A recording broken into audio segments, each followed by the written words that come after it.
Straight ahead, a 12 News special, memorable stories and remarkable people of 2012.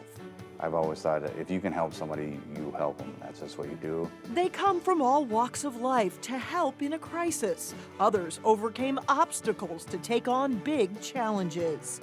Once you think about the challenges that some other people have in their lives, you won't think your day is really tough. Some reached for the stars. When they announced my name, I just started bawling. A special look at memorable stories and remarkable people of 2012.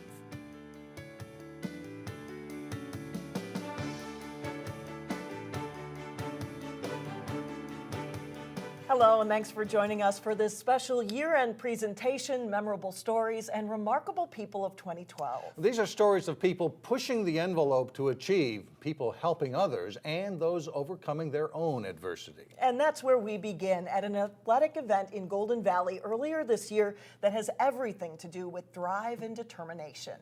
Right now, the #1 time in the men's standing competition. They are the best of the best from around the globe. World Cup is the highest level of skiing. Elite athletes who've adapted to challenges and worked their way to compete in this International Paralympic World Cup. Some of them are born with the disability or with a missing limb. Others were in Afghanistan a year and a half ago, and a roadside bomb stole their 2 legs from them. Their personal stories are as diverse as their backgrounds. I've been doing this about 2.5 years now. So you're new to it. I am new. Retired Marine Eric Frazier of North Carolina lost the use of his legs in 2005, the result of a domestic dispute with his alcoholic father. Shot multiple times by my dad, which caused a T12 spinal cord injury. So I went through a little bit of time where I didn't really know what I was going to do. Here's Eric Frazier from the United States. He found new life in competition. And a good effort for him. When people look at, the wheelchair community or the disabled community, they really don't have a clue how athletic some of these guys are. And it's our hometown gal. And then there's hometown favorite Kelly Underkoffler of St. Paul. For me, I've never known any different, so this is just my normal. Born without a forearm, this national champion has been skiing and racing since childhood. You always look for a podium finish, so that's always the goal. She's thrilled to be competing on her home track. It's so fun for me that everybody can just stop by and see me race, and it's wonderful. To see the drive and motivation it takes to compete on a world stage is always impressive.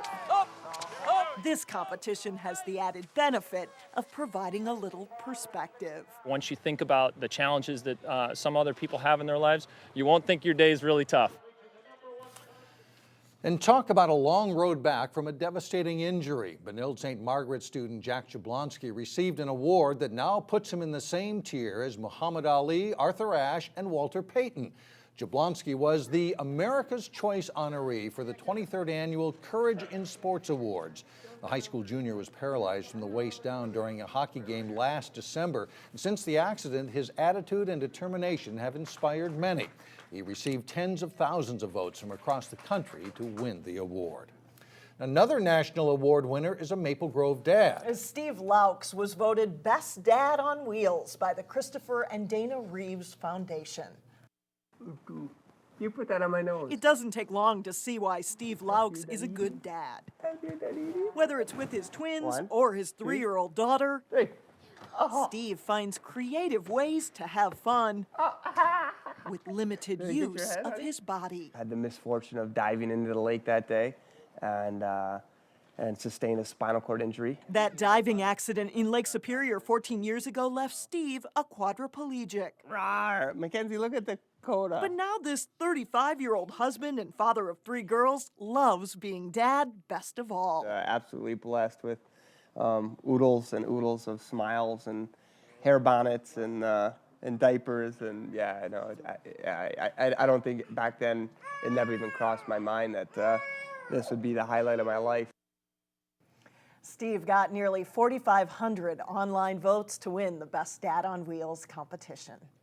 We met one man this year who pokes fun at himself and encourages others to laugh out loud, even though he can't hear them. C.J. Jones is a very different kind of comedian. He tours the nation, delivering his special brand of comedy along with a powerful message.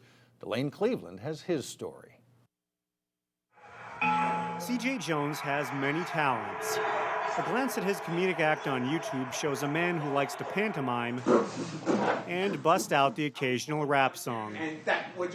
Yet while he can certainly vocalize his thoughts, sign language is his primary method of communication. I was born hearing, so I grew up hearing, but when I was 7 years old, I got spinal meningitis, and that caused my deafness. However, he hasn't let the fact that he's deaf stop him from performing.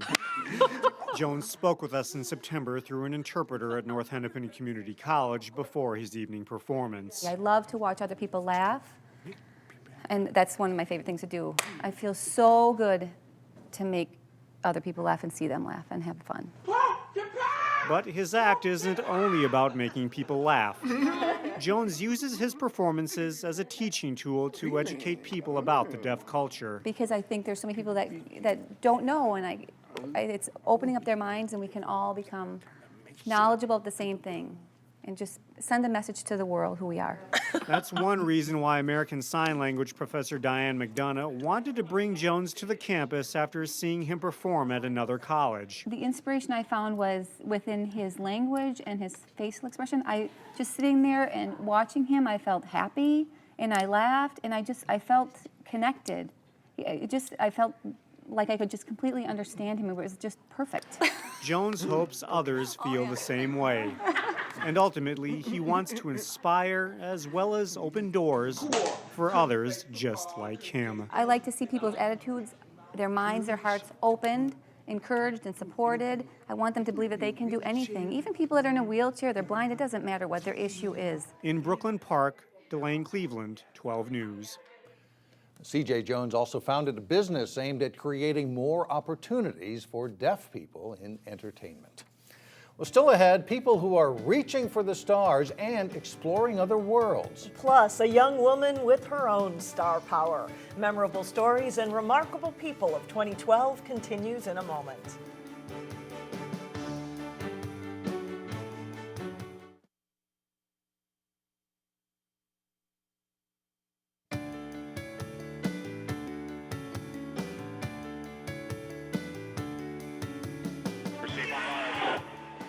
It was a joyous scene at NASA's Jet Propulsion Laboratory in August as scientists and engineers celebrated putting a small robotic explorer called Curiosity on the planet Mars. Among those celebrating was Armstrong High School graduate Steve Lee. He told us it was like nerds winning the Super Bowl. Lee says it's fitting and an inspiration that he went to a high school named after the astronaut Neil Armstrong, who landed on the moon on Lee's 7th birthday. A local teacher has earned the opportunity to get a closer look at space. She's one of just 26 teachers chosen for a NASA program called the Sophia Project. Shellen Johnson is a longtime science teacher at the Breck School in Golden Valley. Johnson has a master's in aerospace and has been through numerous NASA programs. As early as mid-January, she could be spending a week flying in a modified 747 airplane equipped with a telescope. While in flight, Johnson will work with a team of NASA astronomers on advanced infrared research. In infrared, you can look at very, very young objects. So objects that are only 10,000 to 100,000 years old. And in the life of a star, that's like being an infant for a human. Johnson will work closely with a Wisconsin teacher. Together, they will create lesson plans based on the experience that they can both use in their schools. We met a Maple Grove teen this year who is a rising star in her own right. Erin Jamison got a big break winning a national songwriting competition. The prize was a recording contract, and as Jennifer Anderson reports, that may be only the beginning.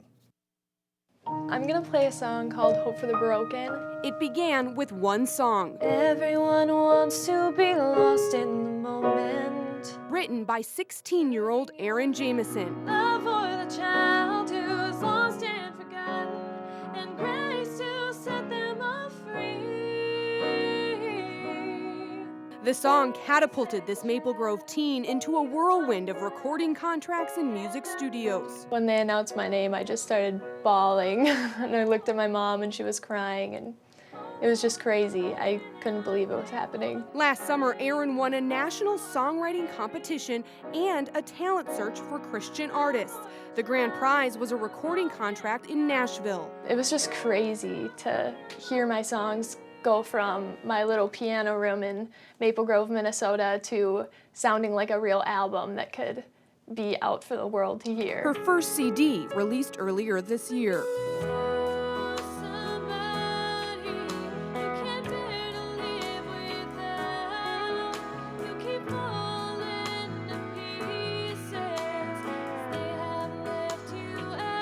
If it seems like a lot for a 16-year-old, consider that Erin wrote her first song at age 9. We could see from early on that lyrically and poetically she had an insight that was beyond her years and an ability to strike a really authentic chord with people. I was introduced to struggles at a very early age. Erin finds inspiration from all sorts of things, like growing up alongside a sister with special needs, or witnessing her father get laid off, or consoling her best friend whose dad left the family. I'm so sorry this is happening to you. Now she plans to perform as much as possible, continue promoting her CD, and try to give people hope through her music. That's what I do, is I play and I sing, and it just comes from my heart.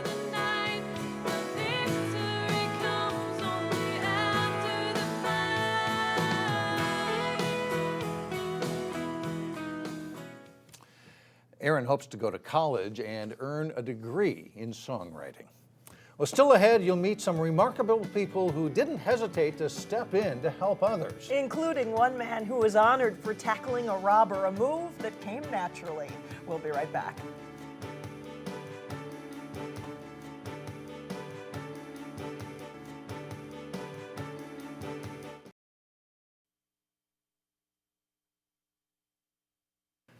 Welcome back, everyone. Here are some people who you would definitely want as your next door neighbors.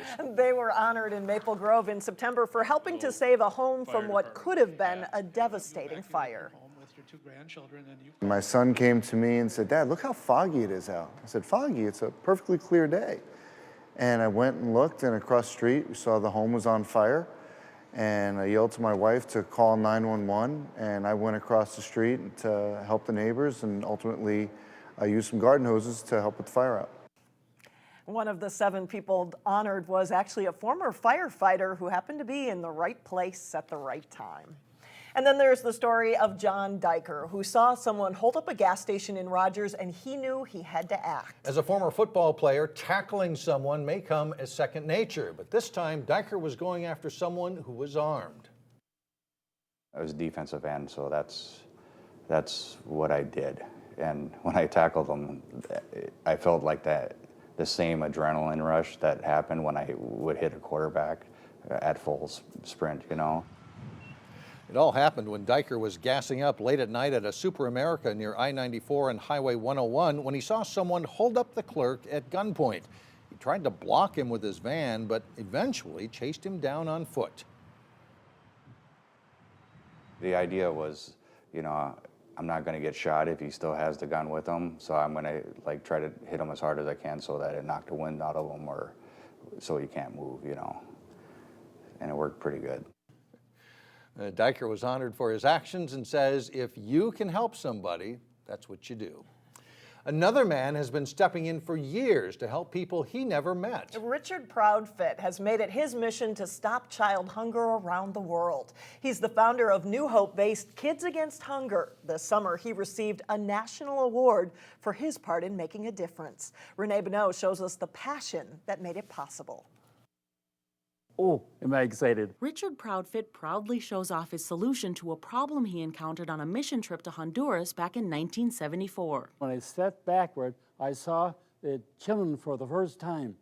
They were dying all around me. He wondered how one man from Minnesota could save starving children around the world. His answer was simple: give them nutritious food. But making that happen took some teamwork. Richard's vision began with 2 volunteers packaging food in a warehouse. Now it's grown to 1 million volunteers across the country packaging 250 million meals like this. Since the mid-70s, Richard has inspired several nonprofits, like Kids Against Hunger, headquartered in New Hope, that share a similar goal: bring the community together to prepare packages of food to help children here and around the globe. He came back and he said, I'm going to make a difference, and he has invested his life and his wealth doing that.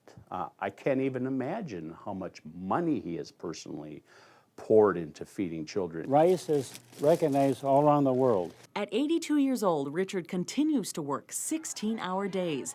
Even a stroke about 5 years ago hasn't slowed him down. We can do it. We can feed the world. In June, Richard was honored with the National Jefferson Award for Public Service benefiting the disadvantaged, an award considered to be the Nobel Prize of Public Service. I'm very humbly for myself, okay, because I didn't do it alone. And he asked for nothing in return.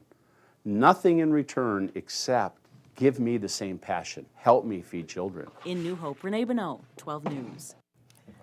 Richard was honored in Washington alongside other National Jefferson Award winners. We'll be back with a final memorable story in just a minute.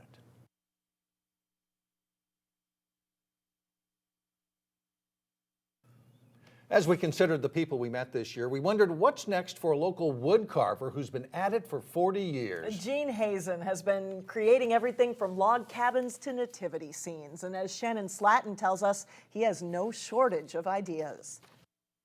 What it takes to whittle is a piece of wood, a knife, and an imagination. For more than 40 years, I enjoy doing it. Gene Hazen has let his imagination run wild. It's kind of like when you drive a car, you don't think about driving a car, you just drive it. Things just come to you the way they should be. This wood carver started whittling wood. I am very particular about how I do what I do, and I use only this knife.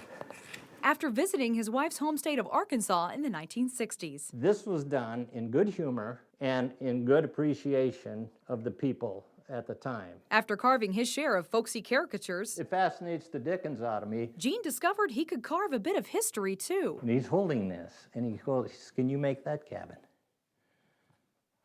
I was like, if I want. So Gene started creating scenes out of history. I do it because it interests me.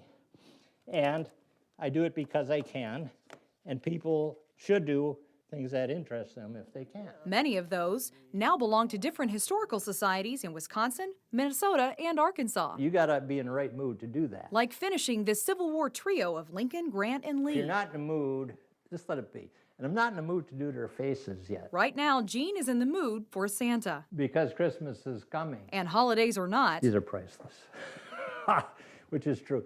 I've donated everything I've done so far except 2 items. At 76, Gene still has plenty of ideas. I'm turning a corner now. I'm going to do elk next. And it'll get done if he's in the mood to create. And I'm having a ball now. And I'm trying to make winter short.